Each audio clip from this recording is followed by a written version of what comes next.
কি ভাই, চিন্তিত নাকি? চিন্তিত? গরিব মানুষের সাথেই তো একটা চিন্তা। আসলে ভাই, পরিবারের চাপ আর সামলাইতে পারতাছি না। একলা কাজ করি, অনেকেরই অনেক চাহিদা, কেউ বুঝতে চায় না।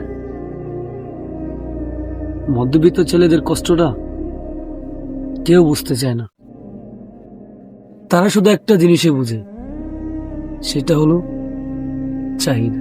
তারা যা চাইবে সেটাই দিতে হবে। দেওয়ার চেষ্টা করি, নিজের সাধ্য মতো দেওয়ার চেষ্টা করি। তবে দুঃখ একটাই, তারা কখনো আমার মতো ছেলেদের কষ্টটা বোঝার চেষ্টা করে না।